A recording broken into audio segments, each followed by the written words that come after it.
Welcome to Hate to Wait, where two lifelong dieters talk about their current struggles with weight loss. Diets, we've tried them all. We're not doctors, we don't play them on TV or on this podcast. Join our journey because misery loves company.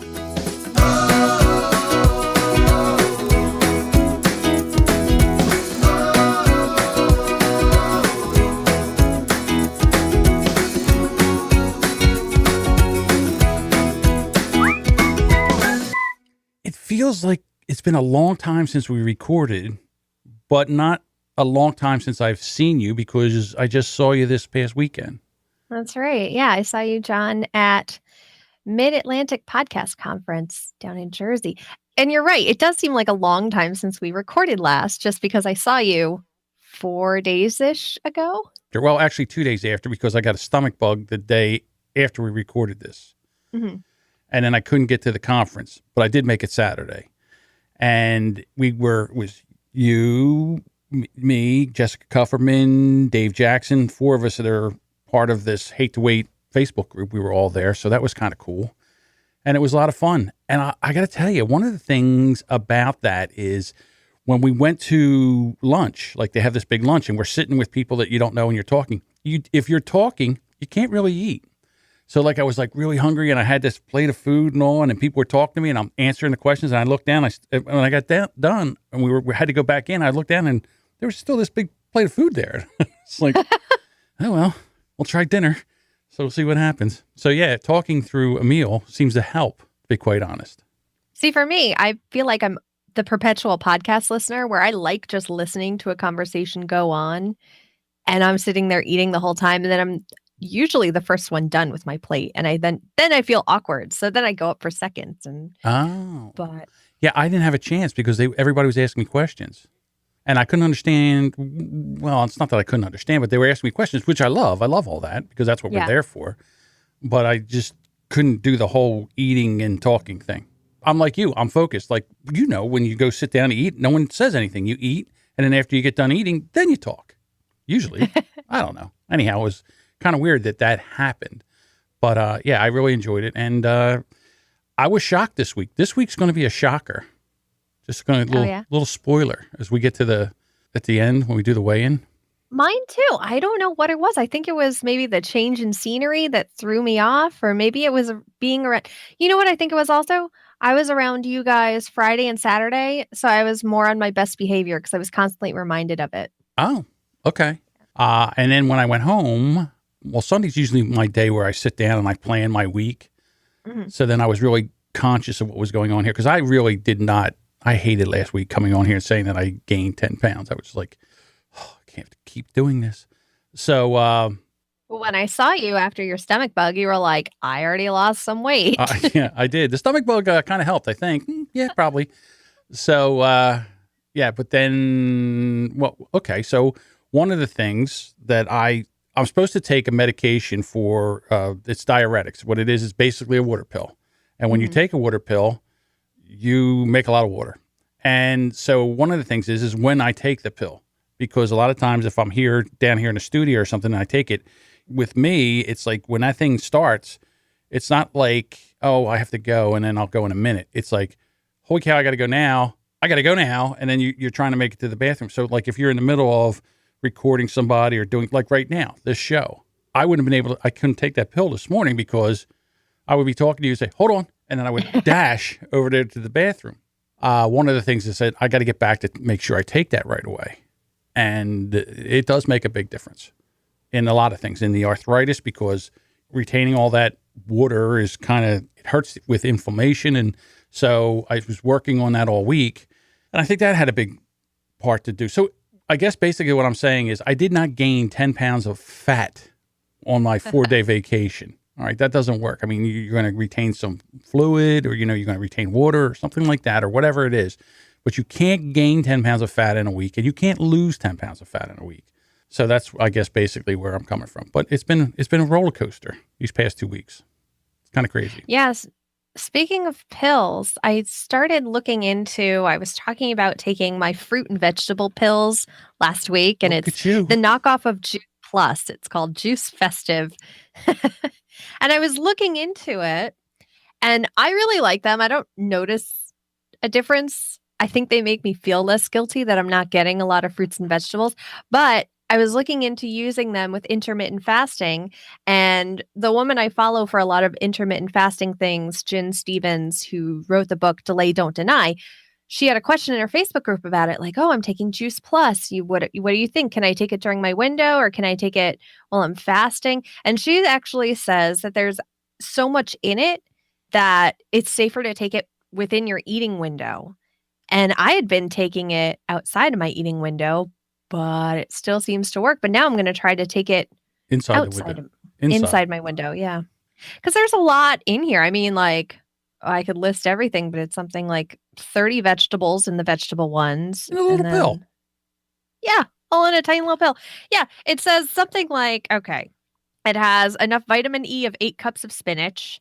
Like, how are you fitting all this stuff in here? Enough vitamin B6 of 9.5 cups of broccoli, enough folic acid of 4 cups of Brussels sprouts. I mean, it has like a bunch of things too. It's like 4 cups of Brussels sprouts, 4 cups spinach, 6 cups oat bran, 4 oranges. I'm like, how are you fitting all of this into a pill? I don't get it. I don't understand. But I mean, it's cheap enough that, this box that's supposed to last me 30 days is something like $13. And it makes me feel better about not getting my vegetables. I think it does give me a little bit more energy too, honestly. Ladies and gentlemen, it's officially the Jetsons. We are now taking a pill for like a whole meal. That is amazing. Vegetables suck. I'll say it. I like vegetables. I don't like most of them. No? No. I like certain ones and I like they're prepared by somebody other than me. If it's not me preparing them, I'll eat them. But if it's me, I'm just like I hate salads that I make myself. I don't know why. I can't make a good salad. If somebody else makes it, if my husband even like touches it and tosses it a little bit, I'm like, "Oh, now it's good. Now that somebody else made it." I don't know. I think it's the overexposure to it. I think you need to revisit that because that's a little crazy. Not going to lie. It's a little crazy. All right. So I'll take that, compartmentalize it with Right. every other little mental thing of mine. Like I make a dude salad. I just got these big bowls, like these big plastic bowls. So what I do is I rip open one of those package of lettuce. I dump that in a bowl, and then I clean off the cherry tomatoes. I dump that in a bowl. Then I dump the raw mushrooms in a bowl, and then I have to cut up an onion not an onion, a green pepper and a cucumber, and I throw that in a bowl, and then I shake it all up, and there you go. And grab a handful of salad. Yeah, see, I only like one of those ingredients actually. Which I only like the salad part. Don't give me tomatoes. Don't give me a raw onion. Don't give me raw mushrooms. No. So you like a honeymoon salad, lettuce alone. Yeah, I like lettuce, dressing, cheese, croutons. I love Cobb salad though. If you chop up a salad small enough, I'll eat it. That's fine. Oh yeah, I could put cheese in there too. I don't know. Oh yeah, I have my Blue Jays hat on again. I actually like the Blue Jays hat. I do too. It makes your eyes stand out. Yeah, I think I'm going with the Blue Jays hat. Thank you, Lisa and Sam, and thank you, Phillies, for making me lose a bet. But yeah, going with the Blue Jays hat. Kind of like it. Speaking of bets, do you want to talk about what we're doing in our Facebook group, which is so cool? Is it really? Yes, it really, it really is. cool? Because it's the second day of it, so I'm all pepped up about it. Ask me again in 3.5 weeks. Okay. Well, here's the thing. I still haven't. I have the app on my phone. I forgot to weigh in yesterday, so I guess I got to weigh in today. So, which is not that big of a deal. But so it's like, okay, now you got to write a word and you got to put that on the floor by the scale, and then you got to take the picture, and it's like, it's called DietBet, by the way. Yeah, I'm sorry. It is called DietBet, and Jessica roped us into this. She's like, "Oh, look, we're doing DietBet." I'm like, "We are." Ugh. Okay, we're doing DietBet. You could have said no. How am I going to say no? I'm not going to say no. I'm definitely going to do it. So then I tried to figure out what 4% of my weight would be. Mm-hmm. So I have to lose 20 pounds. And how long is it? A month? Yeah, 4 or 5 weeks. All right. Or I lose $35. Yeah, that's basically what it is. You put the money up front and you put it all into a giant pool. Everyone who's in the DietBet, if you want to join the DietBet, you can. I'm going to make a pretty link, kind of, and you can find our DietBet and join it. I think you have until the 22nd to join it. I don't know. Oh, really? I think so. I think you can join it late, but you still have to lose that amount of weight. So we're saying it now, but I will make hatetowait.com/dietbet. And they'll take you right there. And you can get an app on your phone that you can follow with it. The thing was, I'm really mad that I didn't do it yesterday because I was like, oh, now I got to write a piece. I got to go downstairs. I got to get my thing, bring it back up. And then I came down here. And by the time I got upstairs, I was like, oh, I forgot the card. So then I said, all right, so I'll do it tomorrow. And I don't even want to, I can't even talk about what happened between last night and today. I'll talk to you about that later. Okay. I can't even talk about it. I can't even talk about it, but I'm just saying, I can't talk about it. I just want to let you know that I can't talk about it. But yeah, it's one of those things. You're killing me. Right.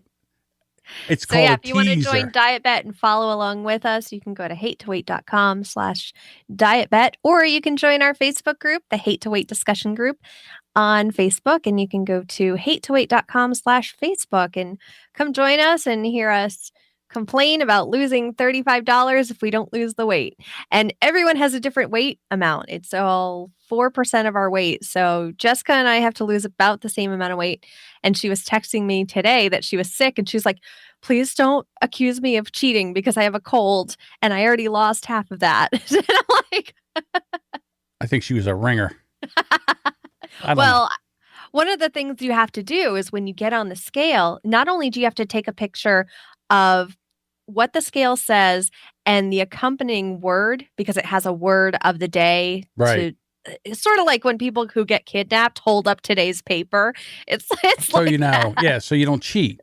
Yeah, exactly. But the other thing you have to do is take a full length picture. So I'm like, oh, I have to wear clothes for this. I can't just hop on the scale like completely naked. I have to. Right. And then I added, another 1.5 pounds when I got on the scale. I'm like, all right, that's fine. Wait a minute. You can't just take a picture of the scale. You got to take a picture of you. Wait, how does that work? How do I take a picture? Take a picture of you on the scale. Like the full length picture is you on the scale. Fully How does that happen? How do I do that? I took a video and just screenshotted a part that I actually looked good in. Or you get somebody else to take it for you. Okay. All right. I'm doing it under protest. I don't like, because now I got to get a picture of me standing on the scale and the scale going, get off me. So then I got to take a picture of the scale, the name of the numbers of the scale with a word behind it. Yeah. Okay. And then here's the thing, because I'm competitive. Okay. So then if something happens, like I'll be doing some kind of not cheating, like putting something under the scale, but like I'll stop eating, I'll like stop eating or drinking or doing something that I don't know. Okay. If I'm going to be honest here, it kind of goes against what we're doing here of like the competition and the scale being the focal point. That's true. So, but I'm doing it. But it's something to try that we've never tried before. True. It might be a failed experiment, and maybe one person will walk away. I think the pot at this point is up to like $160. Yeah, it's like $160. Yeah, what's going to happen is you guys will all lose the weight, and you'll split my $35. That's what's going to happen. Just so you know. No, I mean, I'll definitely do it. And to be honest with you, for me, I have to lose like 20 pounds. So it's not really that big of a deal. It really isn't. Yeah. So then what happens? So then if we all lose the weight, we just get our money back. Yep. So we get our money back, which is awesome. And mine actually, so this is weird because you can use a credit card to pay for it. So I used a credit card to pay for mine. I'm like, wait, am I just stealing money from my credit card? Weirdly enough, if I get it back. But all right. It's a cash advance if you win it back. I never thought of it that way. Like, this is a money laundering situation, isn't it? Well, if you lose weight, yes. If not, it's just a money giveaway, to be quite honest with you. Yeah. It's a donation. Dave in the chat room says it's tough when you live alone. What I did, I propped up my phone and in selfie mode, and I propped it up on a table and just shot a video. And I had the video going for 5 minutes, stepped on the scale, waved, went back, shut off the video, and then watched the video until I got to a good enough frame that I could just screenshot it. Right. So I have a selfie stick thing that I could put on the counter. And see, man, you are complaining and you have all the things. You're fine. I just like to complain sometimes about things. You know that about me. I do. I'm a complainer. So yeah, so we're into it. At first I thought about when I saw it, I went, thanks, Jessica. But and now when I see in the chat, it seems like Dave was involved in this too. Thanks, Dave. But again, it's something fun. I'm doing it right now, but I'll be into it once we start. And but then so in like 2 weeks you do this. You take the weight off and you're in the window where you're going to win the money. Now you have to maintain. You can't slip back. There can't be any kind of fall back. Well, that would be nice. It'd be really nice for me to be able to practice maintaining because that's something I never practice. Pretty much I get to, I'm at a low weight. I'm in a new size. Time to celebrate by eating all the things. Cheesecake. Yeah. Cheesecake for the win. We had cheesecake at the conference. They had dessert. In our window. Yes, we did. Oh, it was pretty good too, to be quite honest with you. But it's hard to get bad. It's not hard to get bad cheesecake. Around here, it's hard to get bad cheesecake, to be quite honest with you. Around New Jersey, it's hard to get bad cheesecake? Yeah, for some reason, we have really good cheesecake here. We have a lot of restaurants that sell cheesecake as a dessert, but it's frozen. So half the time you'll get it, and the middle is just like frozen solid because they've just grabbed it out of the freezer. That's horrible. I know. Well, it's mostly like when I want it from an Italian restaurant for delivery, and it's frozen. Yeah. Terrible. All right. What is our next gig? You have a bunch of stuff up here, young lady. I do. This was something I came up with this week where I was just I'm always trying to figure out the root of the eating and the overeating and letting myself off the hook for eating outside of my window or using food to console me. And what I but what I kind of realized is that I have major FOMO, fear of missing out, about everything. I mean, Adam's in the chat room and he's listening to us talk about Podcast Mid-Atlantic. And he's like, you guys, like, I'm so sad I can't go to these things. And he has major FOMO about those things. I feel the same way when I can't go to a podcasting conference, but I also feel that way about food. If there's food and I say no to it, what if that's the best piece of toast in the entire world and I've said no to it? That is my big fear. What if the best Dorito is at the very bottom of the bag and I have to eat all the other Doritos to get to it? Like, it doesn't consciously go through my head.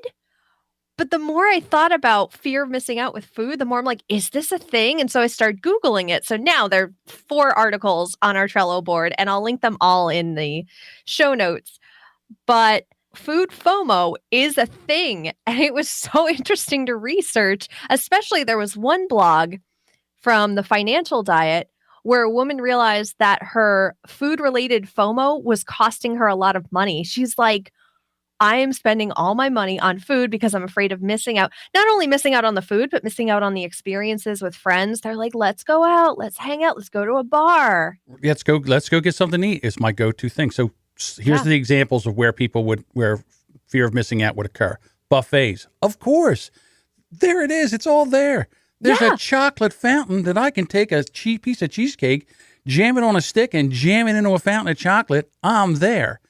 All family holidays. Look at Thanksgiving, Christmas. The Christmas cookies are going to start soon and all that.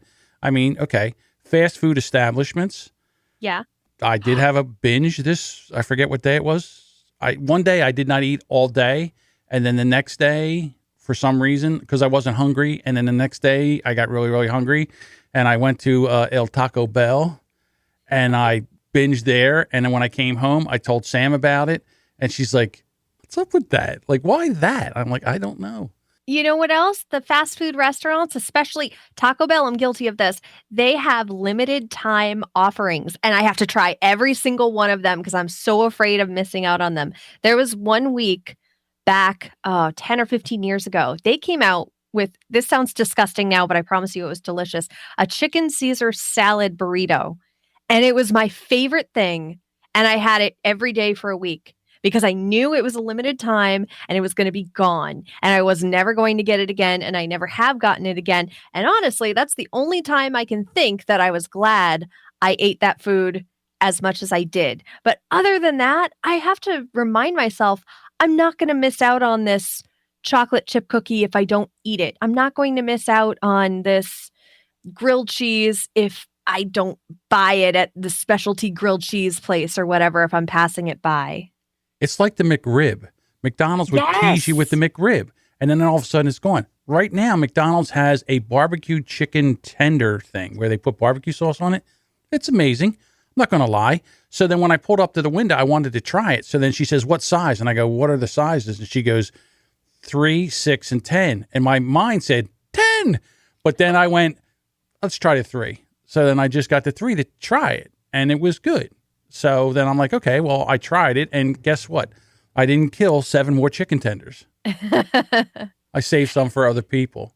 Yeah, I like some of the examples that you brought up. And another one, and one of my triggers is appetizers. When people are walking around with appetizers, or if appetizers are at a party, I cannot stop myself. I will fill up and make a meal out of appetizers if I can. They are just my favorite food, I think. Honestly, when they walk by with the tray and it was something like I really like, I feel like just saying, I'll take that. Thank you. I almost want to tell them, like, please don't walk by me. If I don't see it, I won't be tempted, and I won't be temporarily really hungry, as in I can't wait until the main course. And that's what happens with appetizers. Chips, dips, like stuff is out on the table and the food's not there yet, and I feel awkward, especially in socially awkward situations. I'm like, I have to be doing something. I might as well be eating all these appetizers. You know what my weakness is? This is going to sound so stupid to everybody, but it is my weakness. It's the weenies wrapped in the little, what is that thing that the pastry, what is that called? I forget what it's called. They call them Pigs in a blanket? Pigs in a blanket. And if they got like a spicy mustard there, and I could take that and dip that in the spicy mustard, that is like one of my, if they walk by with that tray, I'm like, oh, damn, they have those things. I don't know why that is my go-to thing, but I do like them. Yeah. Yeah. It's just one of those. And if they walk by with the, I don't know, the celery and carrots and everything with the dip, I'm like, yeah, keep walking. Get that out of here. No, for me, if it's an appetizer and they're walking around with it, I'm like, well, I might as well try it. Who knows? And, I'm going back to my mother again, thinking her telling me, you got to try stuff. Every time something new comes your way, you should try it. You never know what you're going to like. So there I am trying all the appetizers and having 5 or 6 to make sure I really like them. Yeah, the last time I was at a wedding and they had it, they had one, like they had a tray of these pot stickers or the dumplings, Chinese dumplings with the sauce. She came by and I said, oh, I'll try one. I you dip it in there and then you put it on your little napkin. And I was like, oh, I could eat that whole tray. I could eat the whole, they were so good. It was amazing. So yeah, that's part of it. And then if you go to a restaurant and it has like so much that you can't even figure out what you want. Like there's a restaurant around here. It's an omelet place. They have like 250 omelets. And when you get them, they're the size of a car battery. They are huge. It must be like a 10-egg omelet or whatever they put in there. It is huge. It's like this big giant omelet on a plate. And there's so much there. You're like, I can't pick. I really can't pick. Here's 5. I'll take one of these 5. You pick. I'll eat any one of these 5. It's amazing. Well, it's funny because when I worked at Carvel, I worked there for 5 years, and I would see parents bringing their kids in, and we had something like 20 varieties of hard ice cream on top of the soft ice cream that we served.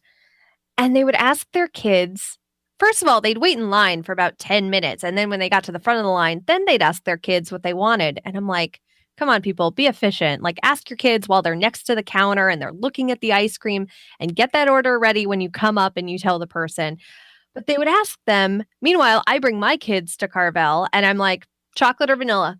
That's it. Until Layla was tall enough to be able to see into the hard ice cream. She's like, I want the purple one. I'm like, okay, fine, the purple one. But when they're 4 and you're saying, okay, what flavor do you want? Let me tell you all the flavors. It's like, no, give the kids chocolate or vanilla. They're still having ice cream. They're still happy. That's what people need to do for me. I love going to the restaurants where it's just the one page and it's 6 things where I'm like, okay, I know I'm really going to like this one dish and everything else is going to be meh. And I feel fine. But you're right. When I go to a place like a diner, especially a new diner where they have specials, and I'm like, oh, well, I've never tried their Monte Cristo and I've never tried their Caesar salad or their chicken fingers. It's like, can I just get the big plate of everything? Like just a little bit of everything. Yeah. Yeah. Well, for me, And again, that's my go-to thing. Whenever I go out somewhere, it's like, where are you going to go? Well, I'm not a drinker, so I'm an eater. So that's where we go.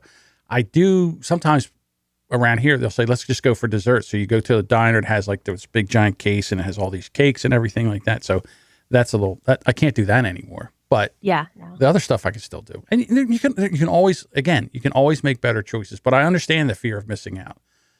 It is. So I found one article out of the 4, 3 of them are just telling me, hey, FOMO food-based is a thing.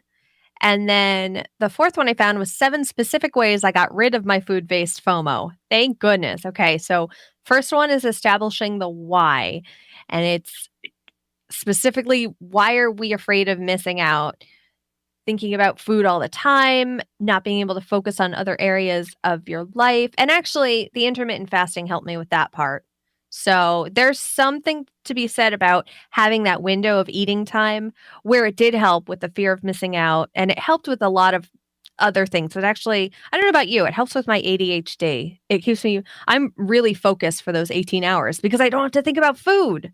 Some of the other tips are examining how this relationship with food developed. I don't know. Maybe I need something deeper than an eating coach. But I have a feeling, again, stems from my mom. And actually, that's what my eating coach was working with me with. She's like, how did your mom eat? How did she diet? And I was like, oh my God, that's exactly the way I'm dieting now and how I view food. And my mom lived on cigarettes and Fresca. mm-hmm. This was the 60s. Yeah, that's exactly what my mom lived on, to be quite honest with you.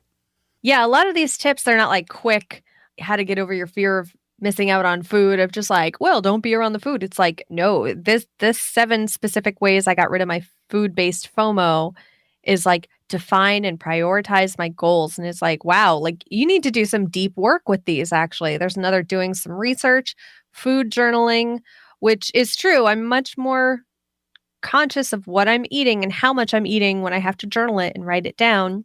Yeah, and I behave more when I'm around people. If I'm by myself, I'm not good around myself. I was talking to my husband about this, and we're not sure if it's just a Connecticut thing, but everyone we know does the same thing.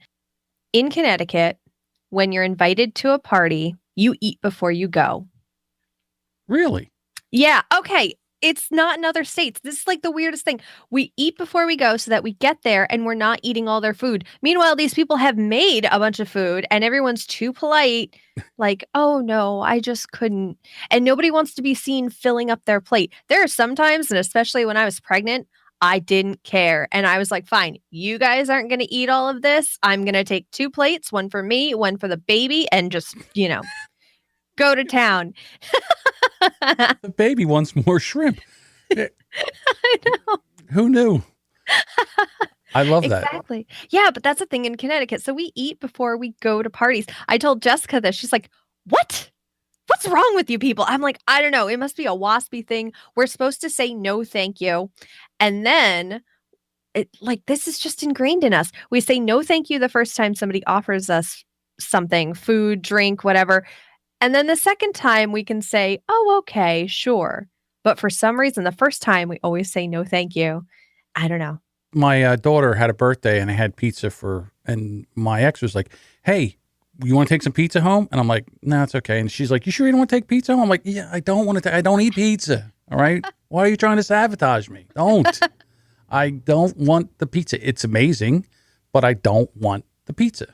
Oh, wow. Do Canadians go and eat before you go to a party? Sam's in the chat now. Sam says I could be Canadian. Right. Yeah. So I guess the Canadians eat before they go to eat?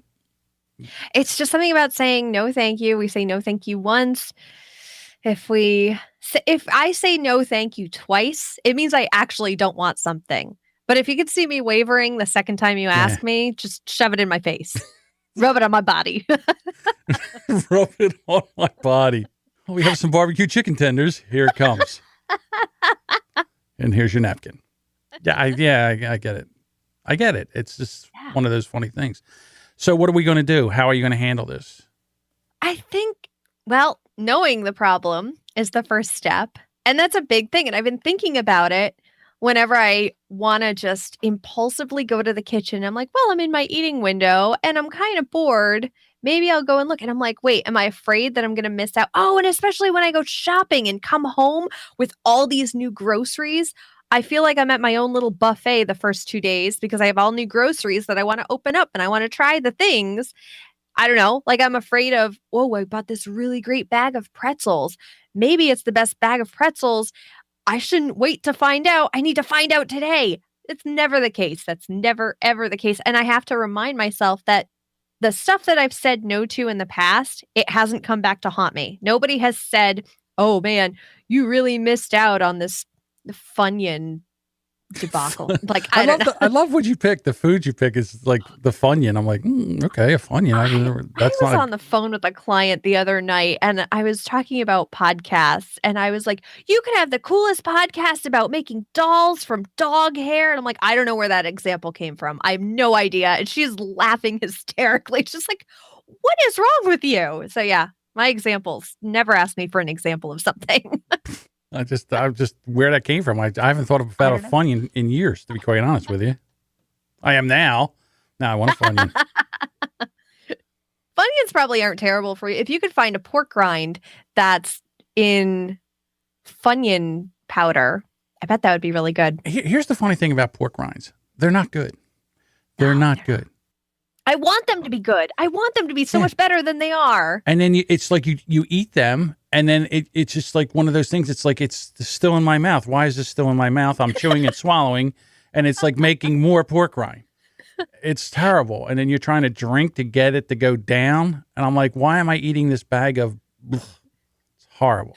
Because you could find the one good pork rind in the bag, and you could miss out on it if you just throw the bag away. What would you do?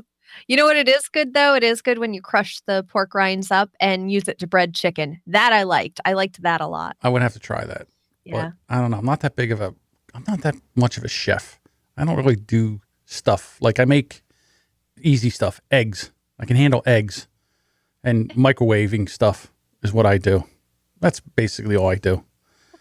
What about our winning Wednesdays? Yeah, our winning Wednesday was awesome. We had Summer, who's lost 3 pounds this week. She's going cold turkey off sugar this month. Yeah. That's tougher than you think. It is. It's really tough.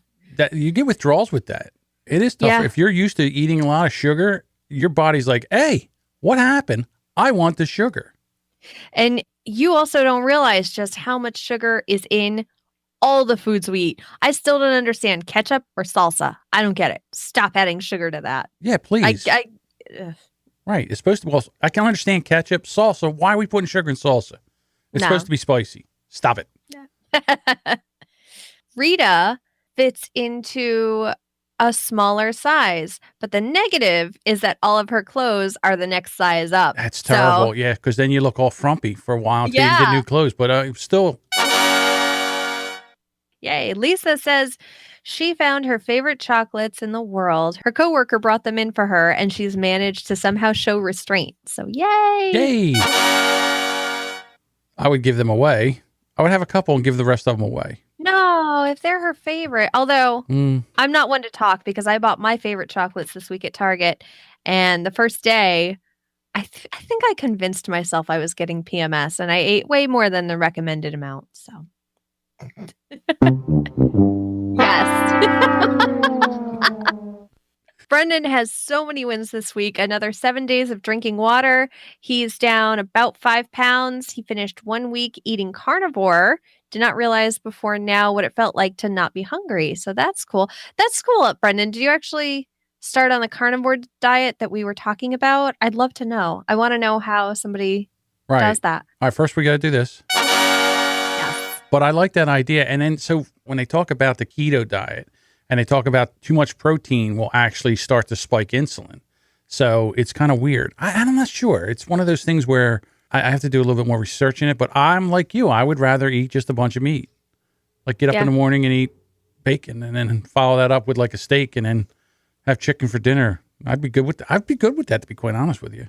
Actually, if you did do that, I think that's when we started talking about the fruit and vegetable pills. You got to take that, though, so that you stay regular. Right. You got to take the Jetson pills and then eat the meat.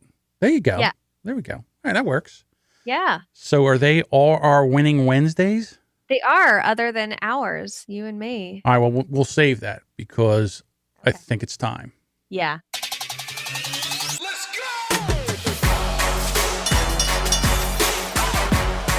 Ladies and gentlemen, now is the time for the moment you have all been waiting for. It's time for the weigh-in. This is an odd episode, so Emily. All right. I'm down 3 pounds. Wow. Yeah, There you go. I know. That I is haven't amazing. talked to my mom in a whole week, and look what happens. Okay. All right. Brace yourself. I'm braced. I'm down 14 pounds from last week. Holy moly! I got goosebumps. 14 pounds. I lost 7 pounds yesterday. Wow. All right, so let's get real. Like I said in the beginning of this episode, I did not lose 14 pounds of fat. That didn't happen. But what happened was I was retaining a lot of fluid. And when I went back to the water pills, I got rid of a lot of fluid. And then yesterday, it was like just a lot of getting rid of water. And I got the stomach bug too. So there wasn't any eating on Friday, to be quite honest with you. And there was a lot of... Dave says, I got to get me a stomach bug. So yesterday, before, that's why I said the diet bet, if I would have actually took my weight beforehand and then took it, I would be down 7 pounds. But since I didn't, I've lost those 7 pounds. I can't get that back. Yeah, but I know it's mostly water weight. But still, carrying around 14 pounds of water weight can't be good for you. That can't be good. I wonder if you had a little bit of a whoosh too. I don't think there was any whoosh, to be quite honest with you. But For anyone who doesn't know what a whoosh is, it's something I've heard about with intermittent fasting. I'm sure you've heard about with intermittent fasting and keto, is your fat cells, they retain water when they realize you're losing weight, and it's kind of afraid to let it go. And then finally, when it realizes, oh, we're still getting fed, we're still getting the nutrients we need, it lets go of that water and it comes out in a whoosh. And the next day you could get on the scale and just have a completely new number. And you're like, wait, where did it go? yeah, that was a whoosh. That was definitely a whoosh. There was a lot of whooshing going on over here. So I'm happy about that. But again, I want to keep it in perspective. And I knew that this would happen one time, but like I'll tell you what, I got on the scale this morning and I looked down and I was like, that's wrong. I got off the scale. I got on the scale again and I'm like, something under the scale. I picked the scale up. I brushed everything. I put it back down. I got on it again. I was like, I can't believe that. That is amazing. Yeah, I tried it 3 times. I just didn't jump on there and say, oh, this happened. So there we go. 14 pounds in a week. Yeah. Well, so then I got my 10 back, and I think, so to be honest with you, I think I'm back to where I was like 3 weeks ago, where I gained. Let me look. Yeah. I know I'm just 1 pound off of 30 for total. Okay. So yes, Sam, I am taking the win. But I don't want to overemphasize. Again, being honest. I'm being honest because you just don't lose 7 pounds in a day. Yeah. For anyone this is their first episode and they're listening, they're like, oh Holy my gosh, cow. this isn't for me. How does he lose 14 pounds in a week? No, we have both been plateauing. We've been gaining weight. There has not been a significant loss in a while for either of us. Right. Yeah, I was excited about it, to be honest with you. Yeah. I kind of bounded down the steps this morning. Do. You feel so much lighter. Right. Like last week, I came down. I was trying to get down those steps, and it's like, don't go down there. It's not going to be good. And you could feel every single one of that extra Yes. weight that you put on. All of a sudden, Yes. you're like, oh, I can feel these extra 3 pounds every time I put my foot down. Yeah. Yeah, exactly. To be honest with you, my knees feel a little bit better. I'm moving Good. around a little bit better. So I'm trying to take advantage of that by moving more and see what happens. So yeah, we're doing it. The other thing is, if you have to take your Whooshie pill, we can always move our recording time. I don't have a problem taking the Whooshie. Usually what happens here is I take the Whooshie pill after the Whooshie pill. We have the Jetson pill. Now we have the Whooshie pill. The Whooshie pill, usually I take after this, but I have to go. I'm going to get my passport, the Whooshie pill. So I have to go get a passport. I have to show up at the place, and I don't want to take my Whooshie pill while I'm standing in line. I don't know why you saying Whooshie pill is my favorite thing. The Whooshie pill by Ronco. Wow. There we go. So there we. Oh, before we get it, I'm so sorry. I wanted to say this. Yeah. Michelle went through her surgery. Oh, good. And I saw a thing on her Facebook where she's out and she's walking around. So she got through it, and now she's on the other side. And congratulations. And I'll tell you what, that takes a lot of guts to be able to go do something like that. I couldn't do it. I tried. I got all the way up to where they started doing where I had to take and drink for 2 weeks, and I couldn't do it. She did it. She was So a she did trooper. it. So she was talking congratulations. about it in the group. And can we give her a round of applause and a little Yes. ta-da? Hold on. And a round of applause. So congratulations, Michelle, for going through that. And she's a big member of the group, and we really appreciate everything she does in the group. She is. And you. when she feels better, I want to bring her down here to the podcast. What do we call this again? The podcast studio. Let's go with studio. Yeah. And have her on. Have her talk That's about awesome. I can't wait to hear from her. it. Mm-hmm. So that's Michelle, if amazing you're too. listening, awesome job. Yeah, so that's a win. That's a winning Wednesday too. Cool. So, all right, everyone. Well, thank you for listening to Hate to Wait. For more information, you can visit hate2wait.com for show notes and links to everything we talk about in this episode. And if you'd like to join us on our journey, we'd love that. Come be a part of the Hate to Wait discussion group on Facebook by going to hate2wait.com/Facebook. Emily, whoosh, we had whooshes. Whoosh. Wait a minute. Between you and I, it was almost 20 pounds, 17 pounds in a week. 17. We finally got double digits. Yes, we did. We got Yeah. double digits. So let's try to keep it up. I'll keep taking my Whooshie pill, and hopefully everything will come out next week. We won't have as much, there won't be any kind of gain or anything like that. So I will stick with it. All right, everyone. Thank you so much for joining us. We really appreciate it. We'll see you next week. Bye.